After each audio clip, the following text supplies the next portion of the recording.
اعوذ باللہ من الشیطان اللعین الرجیم بسم اللہ الرحمن الرحیم۔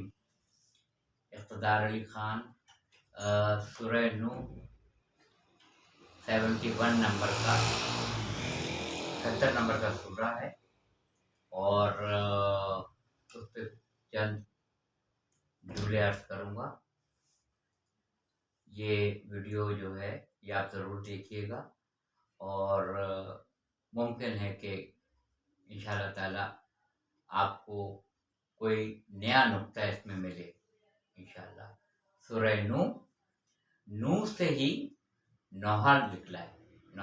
نوحہ لفظ جو ہے وہ نوح علیہ السلام کا جو نام ہے، وہ اپنے قوم کے لیے 950 سال یعنی 950 سال تبلیغ کرتے رہے۔ 950 سال، اور 950 سال تبلیغ میں اپنے بیٹے کو راہ راست پہ نہیں لا سکے، اور اپنی زوجہ کو راہ راست پہ نہیں لا سکے۔ یہ لمحہ فکریہ ہے بہت بڑا۔ 950 سال آپ نے تبلیغ کی، اور یہ نوح سے ہی نوحہ نکلا ہے۔ انہوں نے اپنی قوم کو راہ راست پہ لانے کی بے انتہا کوشش کی، مگر ان کی قوم جو سرکش تھی، جو ظالم تھی، جو اپنے نبی کے کہنے میں نہیں آئی، ان کا کہا نہیں مانا، اللہ تعالیٰ نے ان کو غرق کر دیا، ان کو تباہ کر دیا، ان کو برباد کر دیا۔ جب طوفان نوح آیا تھا تنور سے، تو آپ نے اپنی قوم کو یہ بد دعا ہے۔ سورہ نوح دراصل بد دعا ہے قوم کے لیے حضرت نوح علیہ السلام کی طرف سے۔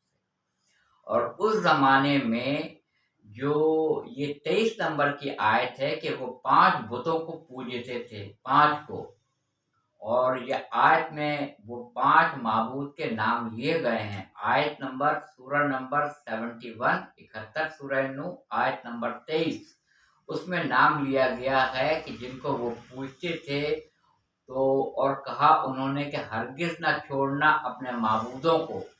ان سرکش لوگوں نے کہا ہرگز نہ چھوڑنا اپنے معبودوں کو۔ کن کن کو؟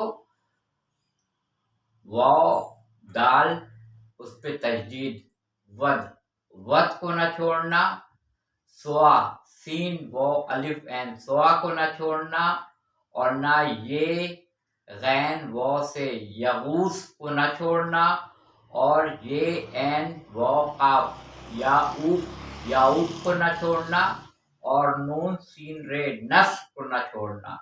یعنی ان سرکش لوگوں نے اپنی قوم سے کہا کہ نوح علیہ السلام کی بات کو تسلیم نہیں کرنا ہے، اور اپنے 5 معبودوں کو نہیں چھوڑنا کبھی بھی، ان کی عبادت کرنا۔ کس کی؟ ود، سوا، یغوث، یعوث،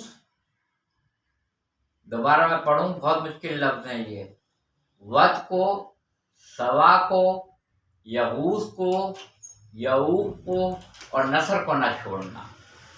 اور آپ نے فرمایا کہ تم استغفار کر لو، راہ راست پہ آ جاؤ، اللہ تعالیٰ تم کو مال بھی دے گا، بیٹے بھی نوازے گا، ہریالی بھی دے گا، خشک نہر کے اندر جو ہے وہ پانی بھی رواں ہو جائے گا، باغات سے بھی نوازے گا۔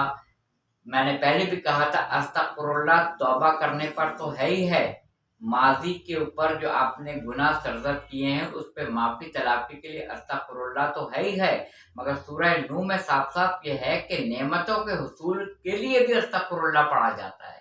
وہ تم کو مال دے گا، بیٹوں سے نوازے گا، باغات سے نوازے گا، میوہ جات عطا کرے گا، نہر خشک ہو گئی ہے تو اس میں پانی رواں کر دے گا۔ کس سے؟ استغفر اللہ سے۔ مگر قوم نے نہیں مانا، طوفان نوح آیا، اور تمام لوگ جو اس کشتی میں سوار تھے وہ نجات پا گئے، باقی پوری دنیا میں پانی پانی تھا اور سب ختم ہو چکے تھے۔ حضرت آدم علیہ السلام کے بعد آدم ثانی حضرت نوح علیہ السلام کو کہا جاتا ہے کہ دوبارہ سے اثر نو طور پہ جو لوگ کشتی میں سوار تھے اور جنہوں نے نجات پائی، ان کے نر اور مادہ کشتی میں سوار تھے، جس سے یہ دنیا دوبارہ آباد ہوئی۔ تو آدم ثانی کون کہلایا؟ حضرت نوح علیہ السلام آدم ثانی کہلائے۔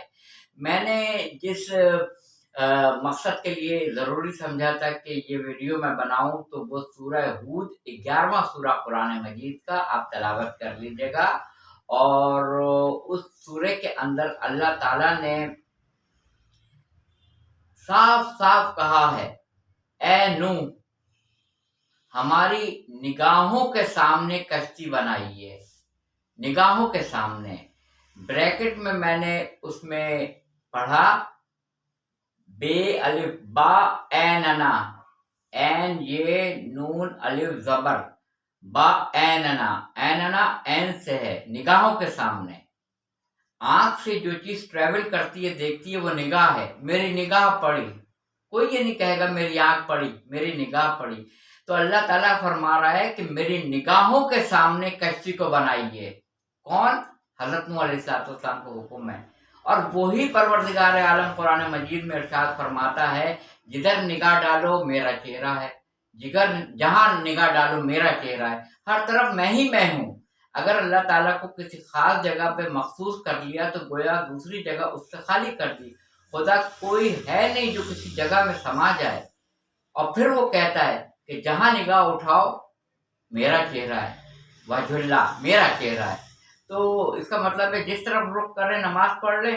نہیں، نماز آپ کو بیت اللہ کی طرف پڑھ کے رخ کر کے پڑھنا ہے، سجدہ کرنا ہے۔ سجدہ بیت اللہ کو نہیں ہو رہا ہے، سجدہ حکم الہی کو ہو رہا ہے۔ میں نے بس جو کہہ دیا سجدہ خانہ کعبہ کی طرف ہوگا تو بیت اللہ کی طرف سجدہ ہوگا، بیت اللہ کو سجدہ نہیں ہوگا۔ سجدہ کرو آدم کے سامنے، آدم علیہ السلام کو سجدہ نہیں ہو رہا تھا، سجدہ حکم الہی کو ہو رہا تھا، حکم الہی کو ہو رہا تھا۔ تو میں 10 بستہ ہاتھ جوڑ کے عرض کروں پروردگار عالم تو ہر جگہ موجود ہے، پھر یہ کیوں کہا کہ میری نگاہوں کے سامنے، میری نگاہوں کے سامنے کشتی کو بناؤ؟ اگر پروردگار عالم یہ نہیں بھی کہتا تو پروردگار عالم تو ہر طرف موجود تھا۔ یہ کہنے کی کیا ضرورت ہے؟ یہ اس لیے کہنے کی ضرورت ہے کہ جب ایک کشتی حضرت نوح علیہ السلام اپنی مرضی سے نہیں بنا سکتے ہیں، جب تک کہ رضائے پروردگار عالم نہ ہو، تو ایک خلیفہ اور ایک امام دنیا والے کیسے بنا سکتے ہیں؟ جب ایک کشتی میری نگاہوں کے سامنے بناؤ اللہ کہہ رہا ہے سورہ ہود میں، تو یہ کیسے ہو سکتا ہے؟ جس کی آیت نمبر 37 ہے، 37ویں آیت ہے، 11واں سورہ ہود، آیت نمبر 37 37ویں آیت ہے۔ معافی چاہتا ہوں میں اگر روانی میں پڑ جاؤں تو اس کی اصلاح کر دوں۔ 36 کے بعد 37 میں کہہ رہا ہے کہ کشتی بنائے نو میری بعیننا، میری آنکھوں کے سامنے، میری نگاہوں کے سامنے۔ اور یہ 37 نمبر کی آیت ہے جس کے اندر کہہ رہا ہے میرے نگاہوں کے سامنے۔ تو جو ایک کشتی نبی اپنی مرضی سے نہیں بنا سکتا ہے تو دنیا والے ایک خلیفہ یا ایک امام اپنی مرضی سے کیسے بنا سکتے ہیں؟ سوال ہی نہیں پیدا ہوتا ہے۔ امام بھی وہی بناتا ہے، خلیفہ بھی وہی بناتا ہے۔ اس نے کہا کہ میں زمین پہ اپنا خلیفہ بنا رہا ہوں، جس پہ ملائکہ نے کہا کہ ہم تیری عبادت کے لیے کیا کافی نہیں ہیں؟ اللہ تعالیٰ نے کہا جو میں جانتا ہوں وہ تم نہیں جانتے ہو۔ تمام ملائکہ سجدے میں گر گئے جب اللہ نے روح ڈالی، سوائے اللہ ابلیس کے۔ وآخر دعوانا الحمدللہ رب العالمین۔ آپ یہ بتائیے گا، چینل کو سبسکرائب کیجیے گا، لائک کیجیے گا، شیئر کیجیے گا، بتائیے گا یہ نقطہ آپ کو کیسا لگا۔ قرآن مجید تو ہے ہی آفاقی کتاب، نہ کائنات میں اس سے پہلے حسین ترین کتاب آئی، نہ موجودہ دور میں قرآن مجید کے مقابل کوئی حسین ترین کتاب اور ہے، اور نہ قیامت تک کوئی حسین ترین کتاب الہی قرآن مجید کے مثل آ سکتی ہے۔ وآخر دعوانا الحمدللہ رب العالمین۔